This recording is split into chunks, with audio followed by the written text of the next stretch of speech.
But my formula for this, for ratings in college football, is this. Take the population base. Where are the schools located? How many people are in the state or region? Then we're going to multiply that by the amount of people in that region that actually care about football. What does that percentage look like that are passionate about the game, that love maybe their team and also like to watch other college football?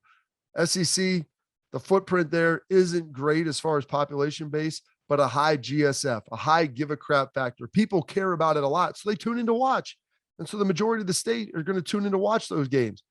Big Ten's the next place. The Midwest, large population base, some big cities there, big populous states, Ohio State, Michigan, Illinois, Pennsylvania, although some of that's the East Coast, but still Penn State heavy. You know, even a state like Minnesota, Minneapolis, big population base. In Nebraska, obviously not the most populous state, but they care a lot. And so people in those states, they care a lot. They have a lot of people that care.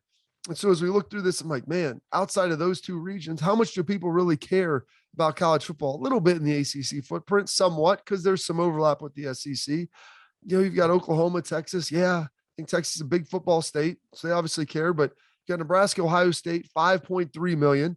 Then you have LSU, Bama coming in second, which was a really good game that, you know, didn't maybe you think was going to be huge spread, but obviously it was close, coming in at 5 million. And then all of a sudden now you get to Michigan State, Purdue, not really two blue blood programs like the other ones we just mentioned in some iconic matchups, but 4.4 million in a pretty compelling game that got stretched late. And then you've got Auburn A&M sitting there at 3.7, another SEC school, and then one in Texas with a big footprint there, more populous state. And then you finally see your first teams that are located out of those two regions. And with Oregon, Washington, what was turned out to be a pretty decent game. You know, I understand the time slots aren't great for that, but just the passion that West Coast, California's huge. People sit here and tell me all the time that there's all these athletes out there and people care, but no one really seems to tune in to watch. That's what's disappointing. I grew up in an era where I thought, you know, Stanford and Washington, Oregon, USC, UCLA, people filled up those stadiums. And now, you know, for the most part, unless it's Oregon, unless it's Washington, they're playing, or maybe Utah, people aren't going to the games and fewer people are watching them.